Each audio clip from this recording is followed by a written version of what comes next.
Welcome to Authentically Woman, a sanctuary dedicated to empowering women. We are a faith-based healing circle focused on changing perspectives and inspiring healing through authenticity and vulnerability.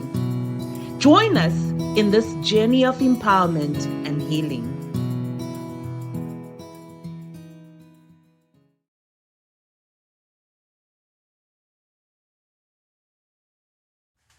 Faith has been my anchor, and in the darkest moments, I realized how much God's love could heal the brokenness. It was through faith that I found my strength. When you surrender to God's plan, that's when you truly start to live. Faith isn't just about believing, it's about acting on what you believe. I am Mavis Mazhura, a transformational leadership coach, an author and marketplace professional using faith as my anchor. Join us on the Faith in Action podcast, where each week we journey together through resilience, hope, and transformation. Tune in and let our guests help guide you toward your next steps in healing and growth.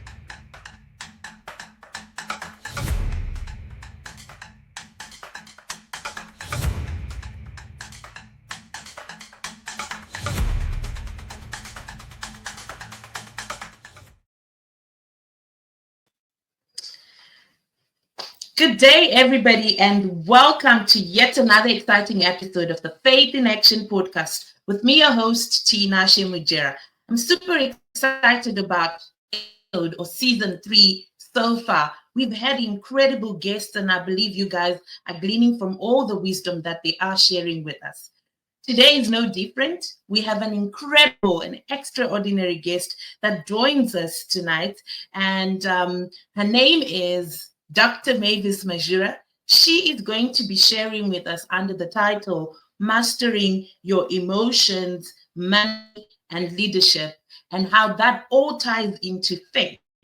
And I'm super excited because Dr. Mavis happens to be my mom, but don't ask me how she looks so young. Without wasting much time, because she doesn't have a lot of time with us today, I would like for you to help me welcome Dr. Mavis Mazhura to the Faith in Action podcast. Dr. Mavis, please join us. Thank you, Tinashe. Excited to have this conversation and looking forward to some wisdom. Amazing. I'm really excited as well. And I know we've got little time. I wish we had so much time because there's lots of questions that I have for you. And I know the audience has also got a lot of questions for you. You talk about you being, and I want to read this from your bio. You talk about being a leadership psychologist, an international behavioral science specialist, and emotions for financial freedom. One thing that always amuses me is when you talk about adult development. And I always say this to you, adult development, how? Because I'm an adult and I'm fully developed. So what do you mean when you say adult development? What is it that I still need to develop on me? Okay, so I think, when you talk about I'm fully developed, maybe you're referring to your physical abilities, that you're not going to grow taller anymore. Your feet is not going to be size shoe 9. If you're a 6, you're a 6. So you're probably referring to the physical abilities, because if you are referring to the mental capacity, to the mindset, that is ongoing. It's something that you develop until the day you die. You've got undiscovered potential, and the only way of uncovering that potential is through your personal development. So you, as an adult, never stops learning, never stops transforming and growing so that you can get to the next level of your potential. You haven't reached your full potential yet. So if you were fully developed, if there's anything ever like it, right, you would have reached your maximum potential. But I'm sure right now you can see that there are things you want to achieve, there are things you're capable of achieving that you haven't yet. So that means you need to still grow. Beautiful. Oh, wow. Thank you for sharing on that. Now tell me, you talk about us developing mentally. is there, what do you call this? Can you tally your age to how you have grown mentally? Is there a correlation to that? Or like you say, we continuously develop and everyone moves at their own pace? So although there are stages in development, in adult development, guaranteed, right? So there's a first stage where you are a child. Definitely you're going to move past child. And then you get to the level where you are a preteen, a young adult, you move towards past that. A lot of people get stuck in what we call a socialized mind. Right. The socialized mind is, I've grown, I'm an adult, I have kids, everyone marries, I also marry, I get a job, I get debt, I get a house on bond. You do what everybody is doing, right? So that's a socialized mind. You're basically looking at the surrounding and what people around you are doing. But we need to move past that and go to what we call an individualized mind, where you self-determine in order to be able to say, what can I as an individual be able to do? What do I want? Right? What do I really, really want as a person? What am I capable of? So you need to get to a point where you self-determine, move past socialized. And past individualized mind is what we call a transformational mind. Transformational mind can move through all the levels, can go and act like a kid to transform a kid, right? Without feeling the pain or the anxiety or the frustration that comes with it, can move through all the stages, transforming all these people and just fitting in without feeling like they need to prove anything to anybody. And very few people ever end a transformational stage of development. Sure. So Dr. Mavis, this is very interesting because this word transformation is a buzzword everywhere. I mean, I use it a lot as well, but I've never thought of it or seen it in the way that you are explaining now. So are you saying that this word, that transformation that we keep talking about, we probably haven't even entered into it, yet we talk about it so much? Yeah, there's very few people. I think there's less than 10%. I think it's a 1% of people that ever reach there.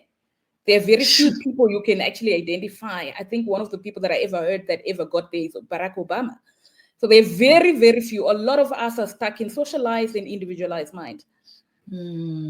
Absolutely amazing. Thank you for sharing that. Now, I have so many questions I want to ask you, but I'm going to start with the emotions part and maybe take it down or bring it back home to you. You talk a lot about emotions. You've written a book on emotions, navigating the rapids of life as well. I think it has to do with emotions. And then you also have this, managing emotions for financial freedom. Women and emotions versus money. Talk to us about that. What are emotions? Because I find that also adults don't even know what emotions are. They tend to describe emotions as behaviors. And I was in one of your talks recently where, gurus and people that know what they're doing, but they still cannot define what emotions are. They don't know what a behavior and an emotion is. Talk to us about that, but particularly focusing on women and how we can also tie that into our faith. So I think emotions, because we're not schooled around our emotions, right? So if you're not taught anything, you probably are likely to be illiterate. So most people are emotionally illiterate, and not because they're bad people, but it's because they've never been schooled. They've never been taught. I often say the best you ever hear growing up is think with your head, not with your heart. But we know that emotions drive behavior and behavior drives performance, right? All our actions are driven by emotions, whether we are aware of it or not. Right.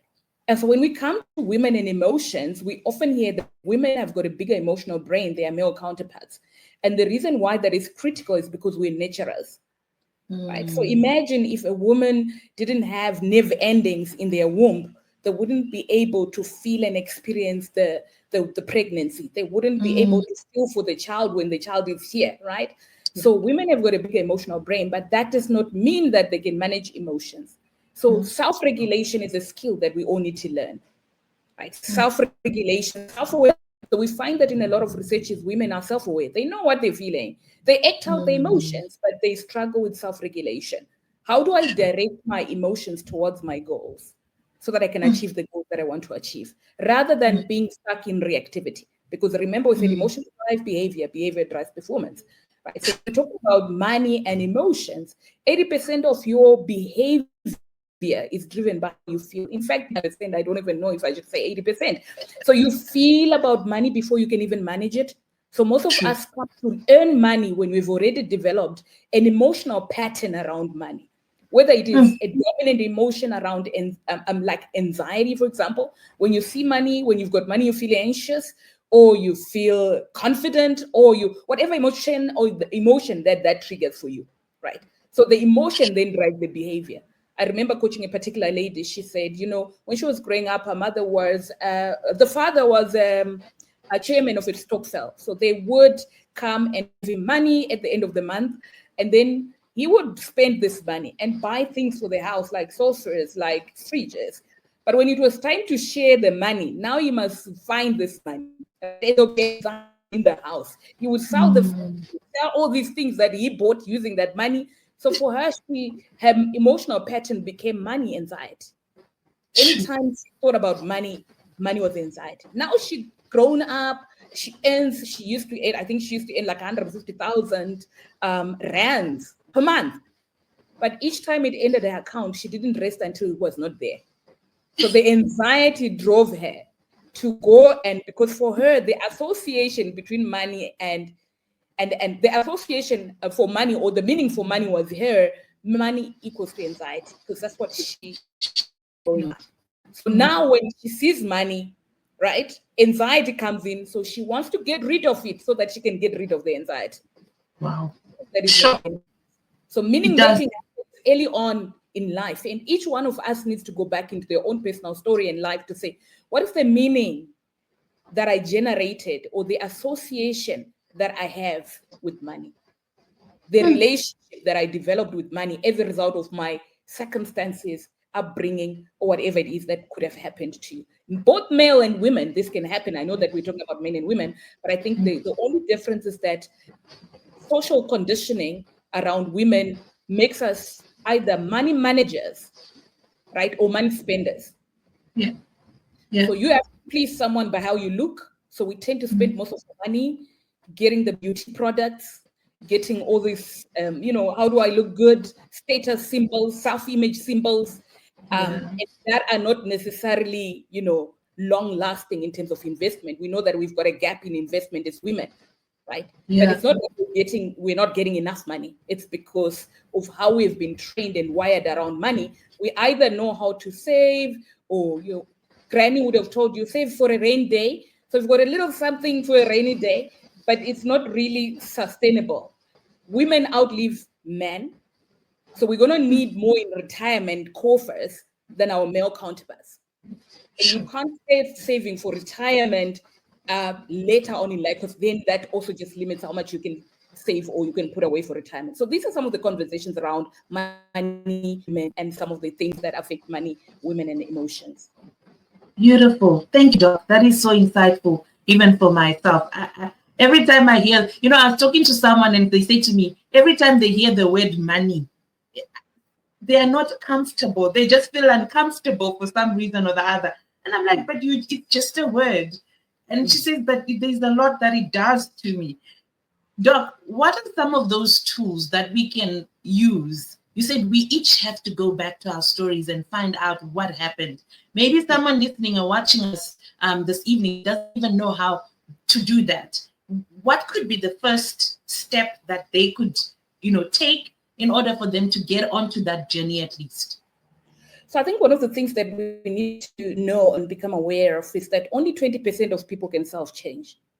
Right? So I can give you the tools, I can tell you what the tools are, but only 20% of people can self-change. So you may have the tool and still battle to get a breakthrough you're seeking for. So sometimes it's not the what, it's the how. It's the who, right? It's not the what, it's the who. So sometimes you need to sit in a therapy session so that someone can play back to you and tell you the things that you might not be seeing. Because remember, you are the story, you're the weaver, you're the pattern weaver, you are the what is it called? You are the pattern weaver. You are the one creating the web, right? So sometimes it's difficult to see your own web.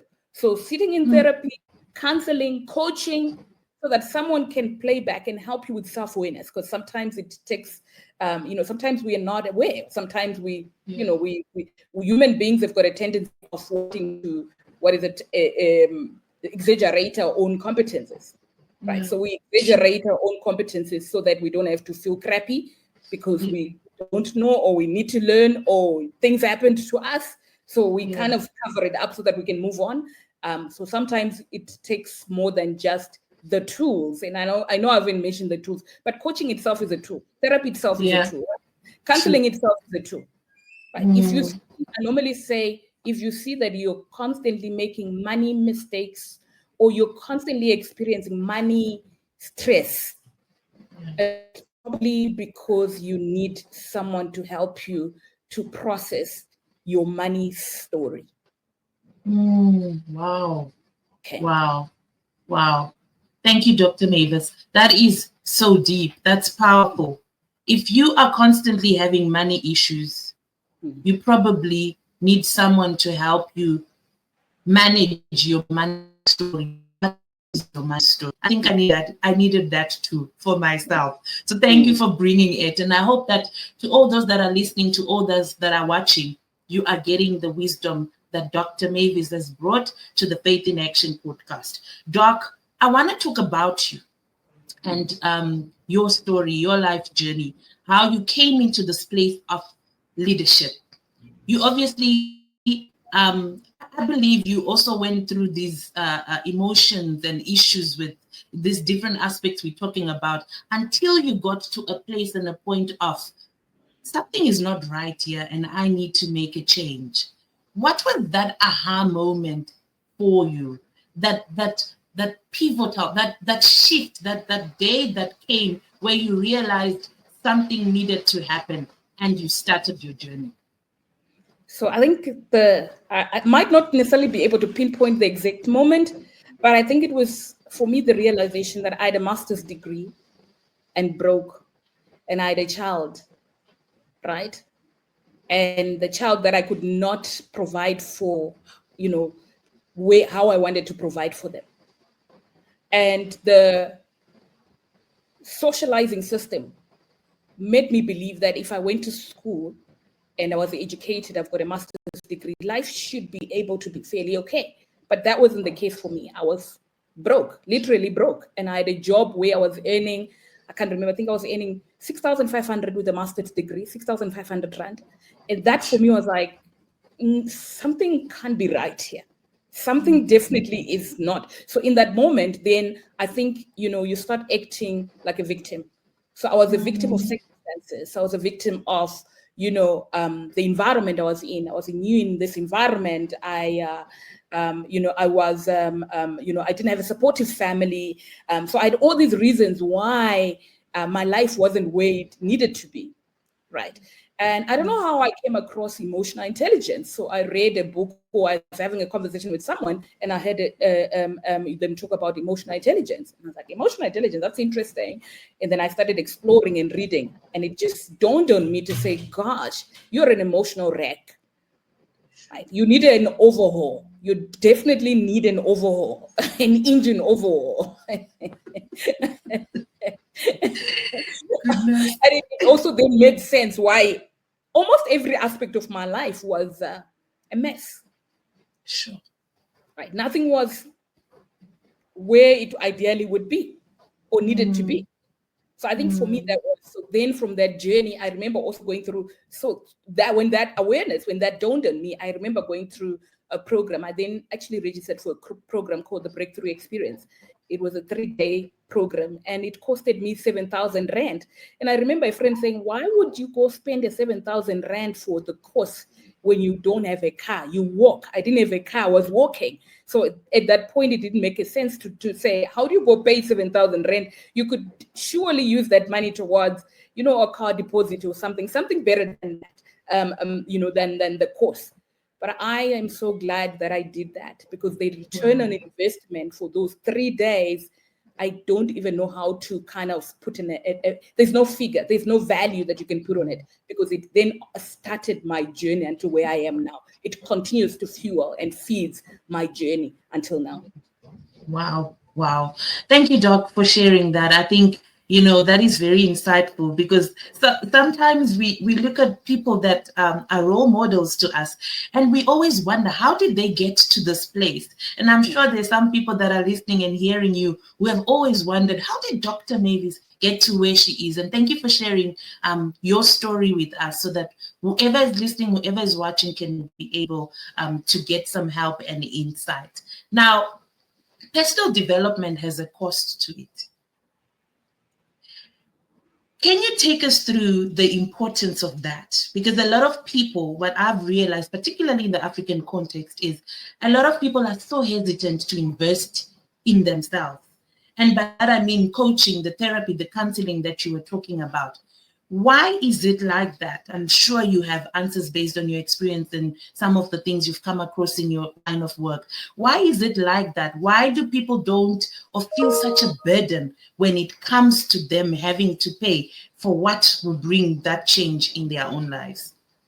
Right. So I think I've shared some of it here, where I said, a friend said, why would you use 7,000 to go for a course instead of buying a car? So we've been socialized and trained that certain things are more important, like, buying a car, buying yourself status symbols. So when you actually developing yourself, you have to sacrifice one thing for the other, right? So when you look at it, you've got money. Would I rather use this money for that or that? And sometimes when you look at it as a loss, right? So it's a loss. I'm not gaining, because most of the things that you go and buy with money, often you see them physically. You can walk out and say, I came up with 3 plastic bags. You can see the plastic bags.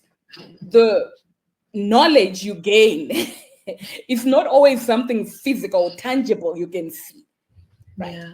So sometimes people, and also you can't see the return on investment is not immediate. Like, I went to the shop and I came with 3 plastic bags. So the return on investment is right there.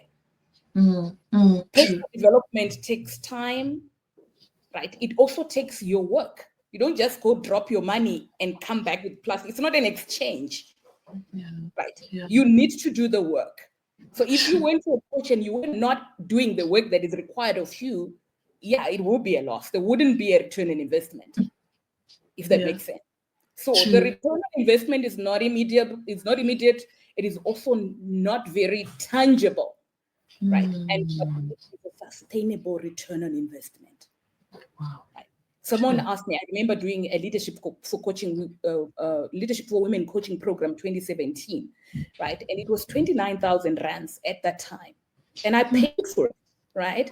I paid for the leadership for women program. And when I did it, I was on the fence. I was thinking, can I do my doctorate?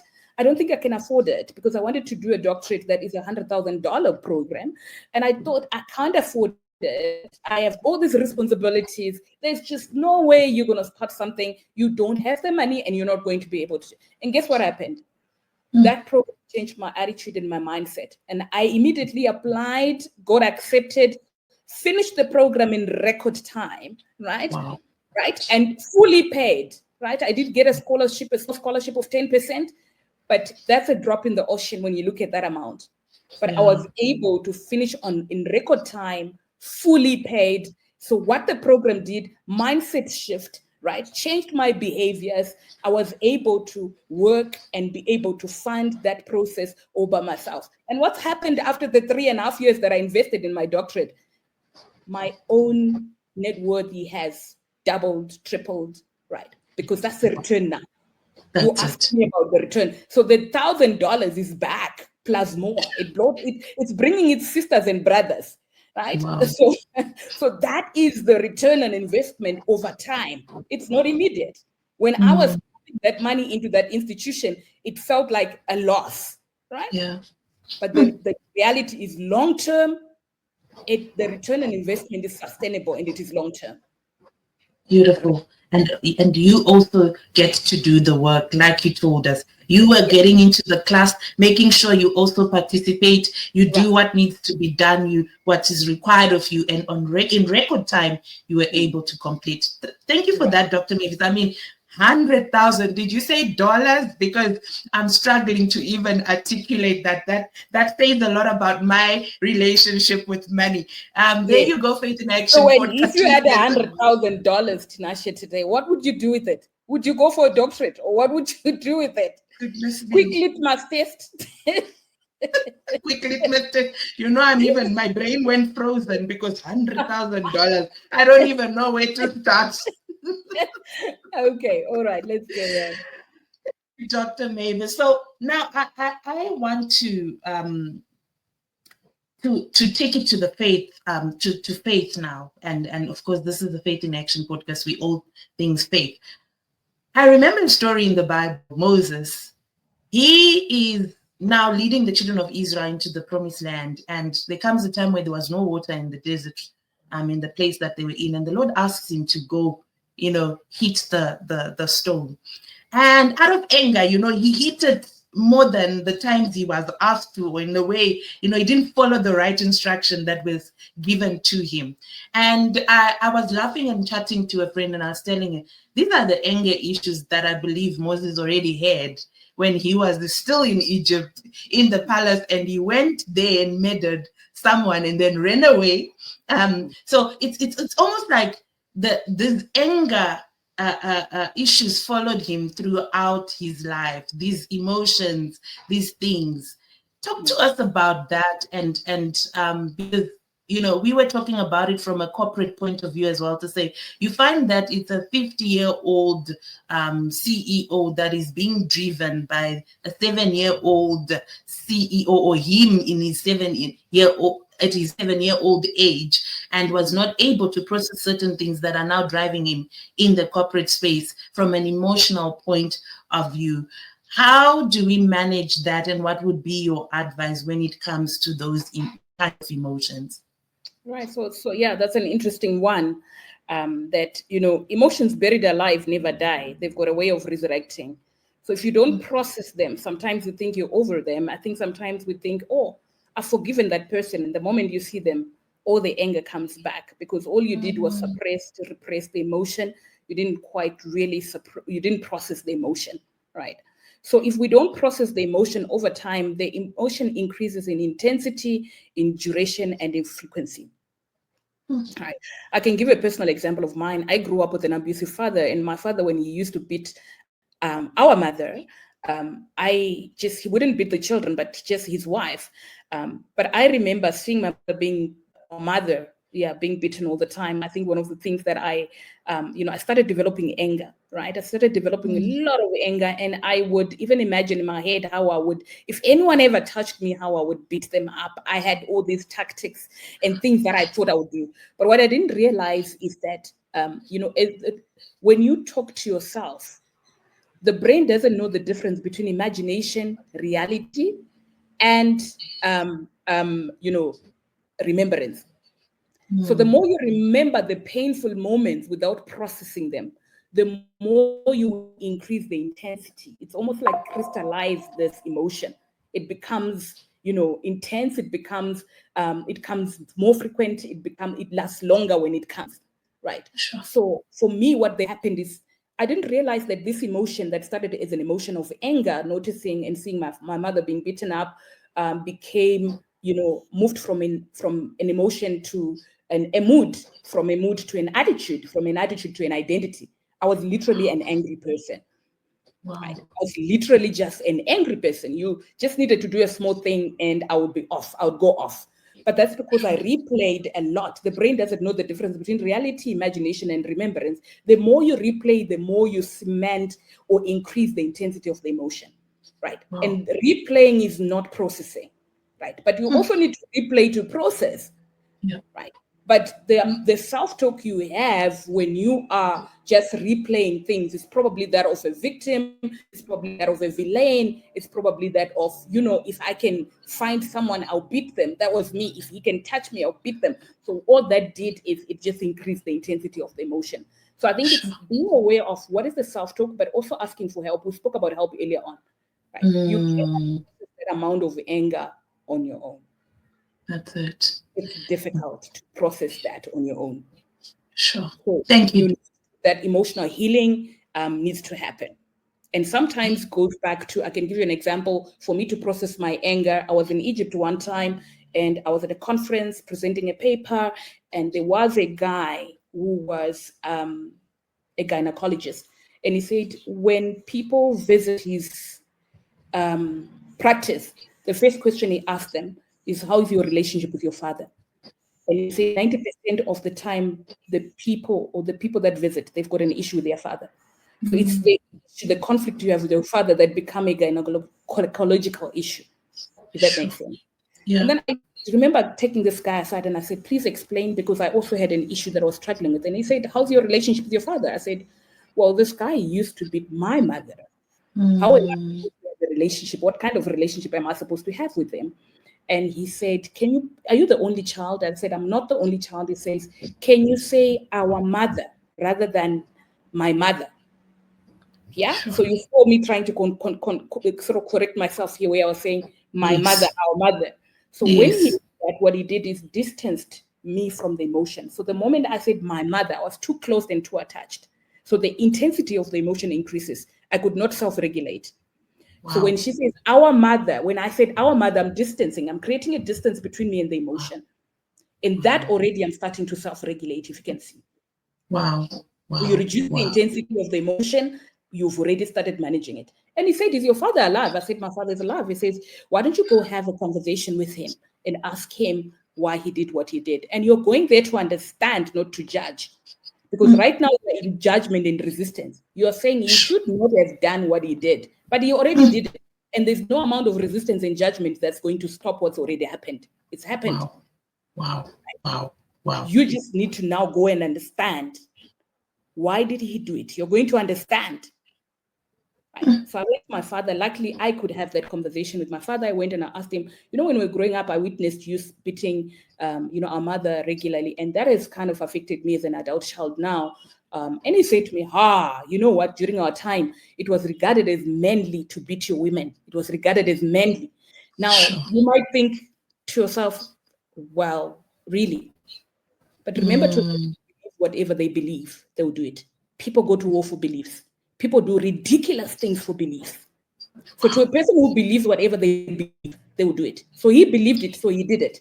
So now where am I now? I'm in a place of understanding. Right? Understanding and accepting. Not condoning, not judging, not resisting. He believed it and he did. Is it right or wrong? That's not what I'm going to do. I'm not going to judge whether it's right or wrong. I'm going to understand, why did he do it? Right? So that understanding then creates acceptance. That understanding then creates compassion. If this guy knew better, he would have done better. He didn't know any better. So you cannot get angry for a person who's not self-aware, a person who's not knowing better, that they should have done better if they didn't know any better. So actually. And then from compassion, you forgive. So I saw my anger move. I saw my anger disappear, or at least dissipate, or at least reduce. And year by year, I mean, I have I think the best relationship with him than would have been possible at the time when I was experiencing all those things. So yeah, that is one way we can help ourselves with some of these emotions. Sure, Doc, I wish we had so much more time. That we literally get into the depth of this conversation. I'm loving it. We will definitely invite you again. Doc, is in conclusion, God in faith, in emotions, and in money. What would be your conclusion? How do we heal from these things from a biblical point of view? Is it praying it out? Or is it praying it out and doing the work? What does God say about emotions in the Bible? What does he say about money? What does he say about leadership? Please take us through that in conclusion as we close the episode. So I think if we look at, I was reading a book by Stephen Furtick, and he said that, when Elijah was running away from the circumstances he found himself in, God used a dove to help him. And he mentioned in that book to say, he has been going for therapy. He has been going for counseling. So he realized that maybe God might not send a dove, right? But God has professional resources that are surrounding you. Use the professional resources that are surrounding you if you need to heal from emotions, if you need to get your finances to the next level, but also if you need to unleash your own leadership capacity and potential. So I think that is what I can say in parting. Thank you so much, Doc, because God uses people. He's not going to come on his own and do the work. Dr. Mavis, I know you are supposed to leave us and go into another session. Thank you so, so much. How can people get your book, get a hold of you if they need more, they need coaching and to book sessions with you or any other work to do with you? I'm available on LinkedIn, Dr. Mavis Mazhura. I'm available on Facebook. People can reach out there and I'll be able to get back to them. Awesome. Thank you, Doc, and have a good one. Thank you so much. Bye. Absolutely, absolutely amazing episode we just had there with Dr. Mavis Mazhura. I'm still stunned because she dropped so many nuggets in one go. And I believe that what she has shared, you guys have been able to glean on such wisdom. The one thing I think that is very important, adult development, she talks about socialization. Are you your own person, or are you still following what the norm is, what society says? Things, or how society has framed things and what society says things should be? Or are you on your own journey of purpose, of really coming to the place of individualism, like she said? I think that's one thing that we ought to just almost think of. Self-awareness is a big thing. And I think, to be honest, every journey that you want to go on begins with self-awareness, but you cannot see yourself for you, she says. She says you have to get people around you to help you become more self-aware. And she talks about counselors, she talks about therapists, and she talks about coaches. And the one thing that also always blows up my mind is how we as Africans don't believe in investing in our own personal development. And I think, to be honest, out of this episode, if there's anything you need to glean on, is you need to start taking your own self-awareness journey seriously. What are your patterns? What are your emotions or emotional issues? What is your leadership style? What are your leadership issues? What is your relationship with money? Because it speaks to your childhood trauma, or it speaks to your experiences in your life. Connection, listeners and watchers, there you have it with Dr. Mavis. I hope you will be able to get the worksheet from this episode, so that maybe that worksheet would be able to help you get on that journey. As you know, from season 3, when we started, we are giving a free downloadable worksheet with every episode that comes through. And in this particular worksheet, we'll be sure to add in some of the nuggets and wisdom and tips that Dr. Mavis has shared with us, particularly when it comes to you going on to this journey of self-discovery, of self-awareness, of managing your emotions. She says it's about self-regulation. When it comes to women, do you know how to regulate? Because women do have a bigger emotional brain, she says. So I just wanted to throw that in. Thank you so, so much for tuning into this episode. At least we managed to get her. And I believe that God is concerned about our personal lives. He's concerned about who we are becoming as individuals. And when we can sort these things out, we are able to even hear more from the Holy Spirit and go on to the journey of self, the journey of His will, the journey of purpose, when we have self-discovered. Thank you so much for listening. And until next time, it's goodbye from me, your host, Tina Shemujera. See you in the next episode. Faith has been my anchor. And in the darkest moments, I realized how much God's love could heal the brokenness. It was through faith that I found my strength. When you surrender to God's plan, that's when you truly start to live. Faith isn't just about believing. It's about acting on what you believe. I am Tinashe Mujera, a transformational leadership coach, an author and marketplace professional using faith as my anchor. Join us on the Faith in Action podcast, where each week we journey together through resilience, hope, and transformation. Tune in and let our guests help guide you toward your next steps in healing and growth.